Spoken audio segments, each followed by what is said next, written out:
안녕하세요. 지혜 독서입니다. 이번에 읽은 책은 프랑스와즈 사강의 브람스를 좋아하세요입니다. 프랑스와즈 사강의 본명은 프랑스와즈 쿠아레입니다.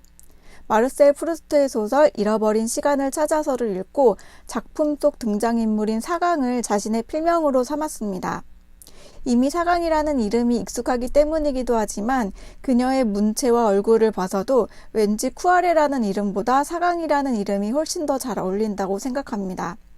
그녀는 좀 파란만장한 삶을 살았는데요. 2번의 이혼, 알코올과 마약, 도박 중독 등의 굴곡을 겪었습니다. 김영하의 2010년작 소설 나는 나를 파괴할 권리가 있다를 아시는 분들이 계실 겁니다. 영화화되기도 했는데 소설이나 영화를 떠나서 이 말 자체가 유명해지기도 했죠. 그런데 이것은 사강이 먼저 한 말입니다. 95년도에 코카인 소지로 기소되었을 때 이렇게 말했습니다. 타인에게 피해를 주지 않는 한 나는 나를 파괴할 권리가 있다. 이번에 읽은 브람스를 좋아하세요가 얼마 전에 드라마 제목과 같다고 생각되시는 분도 계시겠지만 다릅니다. 사강의 책 제목에는 점 3개가 추가되기 때문입니다. 사강은 문장 보호가 마침표나 물음표가 아니라 점 3개로 이루어진 말줄임표로 끝나야 된다고 강조하기까지 했습니다. 책을 읽어보시면 그 이유를 알게 됩니다. 그리고 과연 그렇구나 하고 느낄 수 있습니다. 브람스를 좋아하세요가 제목의 50%를 차지한다면 점 3개 역시 이 제목의 50%를 차지합니다. 어쩌면 점 3개의 비중이 더 클지도 모릅니다.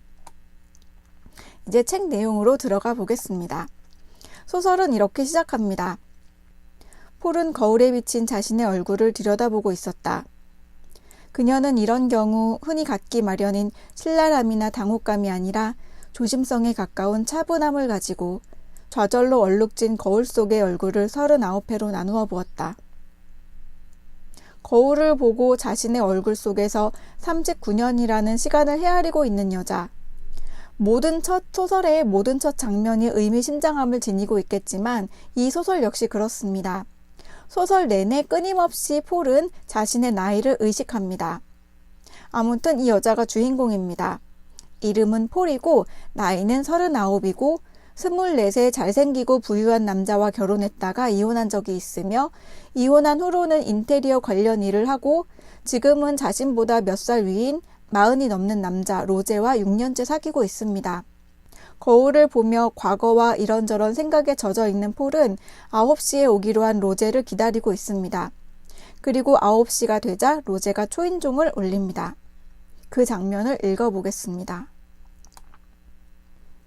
9시 정각에 초인종이 울렸다. 로제였다. 그에게 문을 열어주면서 그녀는 문 앞에서 약간 둔중한 모습으로 미소를 짓고 있는 그를 바라보며 이것이 자신의 운명이라고, 자신은 그를 사랑하고 있노라고 또다시 체념 어린 태도로 스스로에게 되뇌었다. 그가 그녀를 품에 안았다. 여기서 많은 것을 느낄 수 있습니다. 사랑을 느끼기보다 체념 어린 태도로 스스로에게 사랑하는 거라고 되뇌는 모습. 여러분은 여기서 어떤 색깔의 사랑이 느껴지시나요? 저는 어떤 색깔이었던 간에 많이 바래진 모습이 연상되었습니다. 그리고 다시 명도와 채도가 높은 선연한 색을 회복할 수 있을까? 이 사랑은 그 색깔을 회복할 수 있을까? 그렇다면 어떤 이야기를 거쳐서 회복이 될까 궁금해졌습니다. 폴과 로제는 대화를 나누다가 차를 몰고 식당에 가서 저녁을 먹은 다음 잠깐 나이트클럽에 들렀다가 로제가 폴을 집까지 바래다주고 헤어집니다. 그녀의 집은 비어있지만 로제는 폴과 함께 밤을 보내려고 하지 않습니다. 여기서 이렇게 표현해 놓았습니다. 그녀는 가만히 가슴 아프게 고독을 되씹었다. 그냥 연애 기간이 오래됐으니까 혹은 나이가 들었으니까 그런 열렬한 불꽃 같은 사랑일 수 없지. 과연 그럴까요? 둘의 교제는 아주 습관적이고 형식적입니다. 로제는 저녁 시간마다 전화로 오늘은 늦을 것 같다 또는 오늘은 안 될 것 같다 라고 말하는 것이 일상입니다. 로제는 사실 메지라고 불리는 마르셀이라는 여자를 만나고 있습니다. 그녀는 몸을 파는 여자입니다. 폴의 정숙함과는 다름을 매력으로 느끼고 있습니다. 노골적이고 뻔뻔하고 상스러우면서 관능적인 매지에게 폴에게서는 느끼지 못한 자유와 희열을 느끼며 그럼에도 자신은 폴을 사랑하고 어차피 폴은 자신의 여자라고 생각합니다. 폴과 로제, 그리고 또 다른 주인공은 시몽입니다. 시몽은 25살의 아주 잘생기고 건장한 청년입니다. 수습 변호사이고 집도 부유합니다. 그가 폴을 보고 사랑에 빠집니다. 14살이나 많지만 그런 것은 염두에 두지 않습니다. 자신의 감정에 직진합니다. 폴은 로제를 생각하면서 시몽을 거절합니다. 로제가 자신 말고 다른 여자를 만나고 있다는 것을 안 다음에도 그렇습니다. 그는 그저 그런 사람이다 라고 생각합니다. 시몽은 폴과 로제의 관계 그 모든 상황을 알면서도 폴을 사랑합니다. 솔직하게 마음을 표현하고 어떤 상황에서도 폴이 상처받지 않도록 감싸며 폴을 배려하고 사랑에 최선을 다합니다. 저는 폴에게서 정말 답답함이 느껴졌습니다. 이 책이 1959년도에 나왔으니까 그 당시에는 39이라는 나이가 지금보다 상대적으로 훨씬 노숙한 나이라서 그럴 거라는 생각도 했습니다. 그럼에도 불구하고 폴은 정말 답답합니다. 저는 이게 시대 문제가 아니라고 결론 지었습니다.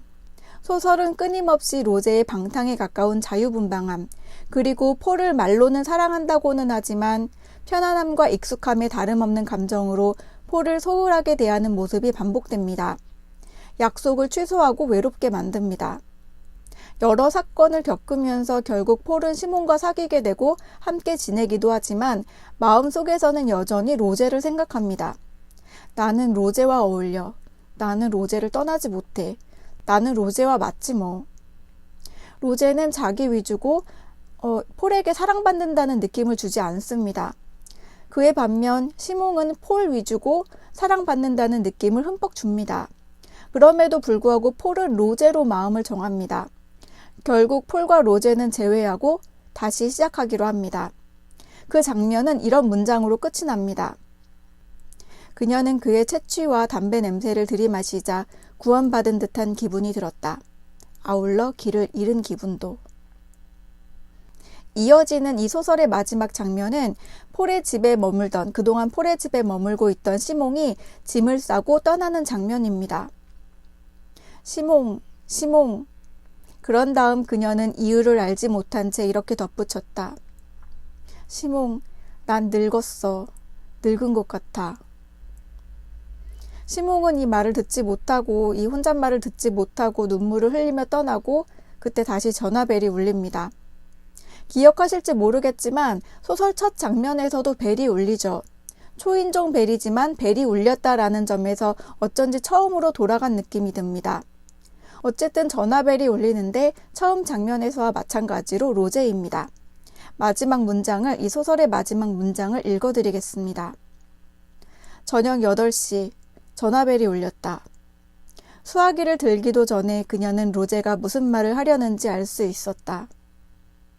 미안해. 일 때문에 저녁 식사를 해야 해. 좀 늦을 것 같은데. 시몽이 폴에게서 이별을 통보받고 떠나가는 장면에서 감정이 절정으로 가다가 완전히 반전처럼 정말 김새는 장면입니다. 폴은 결국 그런 미지근하고 버림받는 느낌을 주는 사람과의 사랑으로 돌아간 것입니다. 자신을 진정으로 사랑해줄 사람이 있었음에도 그를 떠나보내고 그런 남자를 다시 만납니다. 이미 그런 남자라는 것을 알면서도 오래 만난 그 남자와 다시 만납니다. 처음에는 폴이 정말 아깝다는 생각을 했지만 곧 그 여자도 자신이 시몽보다 로제와 어울리는 여자라는 것을 행동으로 증명했다는 것일 뿐이라는 생각이 들었습니다. 아까 읽어드린 마지막 장면에서 시몽을 보내는 폴이 난 늙었어. 늙은 것 같아. 라고 독백하죠. 그런 장면은 소설 전반적으로 계속 등장합니다. 시작부터 자신의 늙음을 지나치게 의식하는 장면이었습니다. 반면 시몽은 25으로 철없는 젊은이 같지만 그가 폴에게 설득하는 장면에서 오히려 성숙한 의식을 볼 수 있습니다. 폴과 시몽이 나이트클럽을 가는데 거기서 여자들이 폴의 나이가 너무 많지 않느냐며 시몽에 비해서 너무 많지 않느냐며 수군대는 것을 듣고 둘은 기분이 상해서 다시 집으로 돌아왔을 때입니다. 상심한 폴에게 시몽이 이렇게 말합니다. 그 할망구들이 우리 뒤에서 하는 말 나도 들었어. 그 말에 당신이 영향을 받는다는 게 난 참을 수 없어. 그건 당신에게 어울리지 않아. 그건 어리석고 나를 상처 입히는 일이야. 그리고 그런 문제를 감출 필요가 없으며 내가 당신 때문에 행복한 것처럼 당신도 나와 함께 있어서 행복했으면 좋겠다는 말을 합니다. 덧붙여 당신이 로제에게 집착하고 있지만 우리 사랑을 확실한 것으로 받아들여야 한다고 그녀의 상황까지 꿰뚫고 조언합니다. 알다시피 나는 경솔한 사람이 아니야. 나는 25살이야. 당신보다 먼저 세상을 살진 않았지만 앞으로 당신이 없는 세상에선 살고 싶지 않아. 당신은 내 인생의 여인이고 무엇보다도 내게 필요한 사람이야. 나는 알아. 당신이 원한다면 내일이라도 당신과 결혼하겠어. 그러자 폴은 다시 이렇게 말합니다. 난 39살이야. 다시 로제가 말합니다. 삶은 여성지 같은 것도 아니고 낡은 경험 더미도 아니야. 당신은 나보다 14해를 더 살았지만 나는 현재 당신을 사랑하고 있고 앞으로도 아주 오랫동안 당신을 사랑할 거야. 그뿐이야.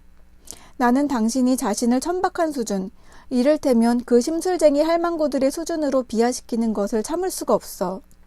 지금 우리의 문제는 로제뿐이야. 다른 건 문제되지 않아. 정말 어른스러운 것은 39의 폴이 아니라 25의 시몽입니다. 이런 사람이라면 굳이 나이 많고 적음을 떠나서 사랑할 사람으로 선택할 수 있을 텐데 폴은 그렇지 않았습니다. 폴은 모든 것을 바로 잡을 기회가 있었습니다. 자신을 돌아보고 진짜 자신이 어떤 사람인지, 무엇을 원하는지, 어떤 선택이 자신을 위한 현명한 선택인지 알아볼 기회가 있었습니다. 소설 내내 전반적으로 그런 장면들이 툭툭 등장하지만 결정적으로 드러나는 부분은 제목에 등장하는 장면입니다. 시몽이 편지를 보내서 폴을 브람스 연주회로 초대합니다. 오늘 6시에 플레이홀에서 아주 좋은 연주회가 있습니다. 브람스를 좋아하세요? 하고 말이죠. 폴은 생각합니다. 내가 과연 브람스를 좋아하던가? 그리고 자신에 대해 생각해보는 계기가 됩니다. 그 장면의 한 문단을 읽어보겠습니다. 그녀는 자아를 잃어버렸다. 자기 자신의 흔적을 잃어버렸고 결코 그것을 다시 찾을 수가 없었다. 브람스를 좋아하세요? 그녀는 열린 창 앞에서 눈부신 햇빛을 받으며 잠시 서 있었다. 그러자 브람스를 좋아하세요? 라는 그 짧은 질문이 그녀에게는 갑자기 거대한 망각 덩어리를, 다시 말해 그녀가 잊고 있던 모든 것, 의도적으로 피하고 있던 모든 질문을 환기시키는 것처럼 여겨졌다. 여기서 자기 자신을 직시했다면, 그런 기회로 삼았다면 얼마나 좋았을까 하는 생각이 듭니다. 삶에는 정신없이 살아가다가도 자기 자신을 직시할 기회들이 주어집니다.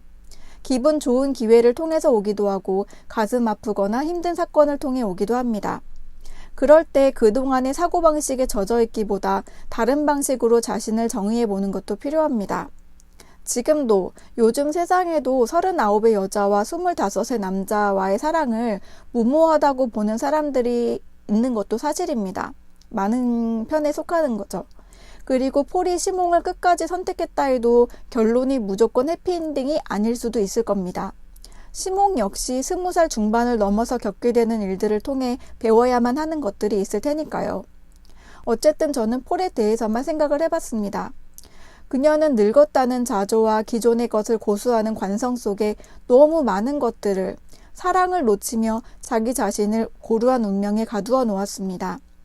물론 저도 나라면 25의 남자를 선택할 수 있을까, 선뜻 그럴 수 있을까 하는 생각을 하기도 하지만 그래도 명확한 거는, 확실한 거는 저는 로제에게로 돌아가지 않을 것이라는 것은 확실합니다.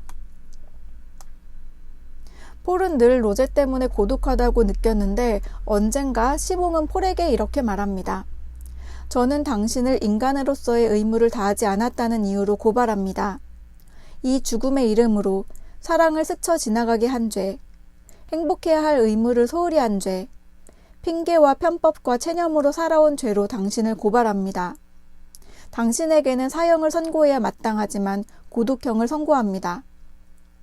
폴은 웃으면서 무시무시한 선고로군요 라고 말하자 시몽은 가장 지독한 형벌이죠. 저로서는 그보다 더 나쁜 것, 그보다 더 피할 수 없는 것을 달리 모르겠습니다. 제겐 그보다 더 두려운 게 없습니다.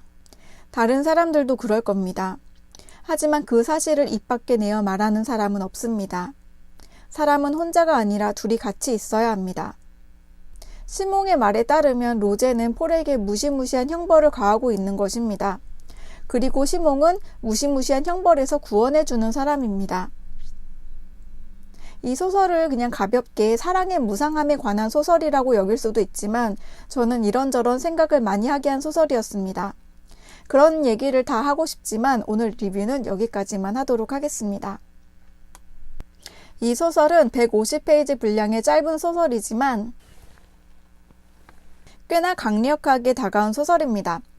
프랑스와즈 사강이 24살 때 발표한 소설인데 25살 시몽의 청춘에 그 감성이 있는가 하면 39살의 폴을 통해서는 세상 다 산 것 같은 지독한 수동성이 엿보이기도 하는 흥미로운 소설입니다.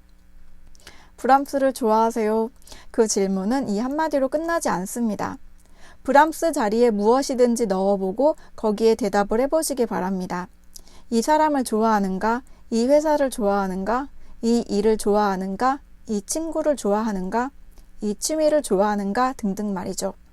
그렇다면 자신이 어떤 사람인지 알고 로제를 사랑할지, 시몽을 사랑할지 결정할 수 있을 것입니다. 오늘 읽은 소설은 프랑스와즈 사강의 브람스를 좋아하세요? 이었습니다. 지혜의 독서였습니다. 감사합니다.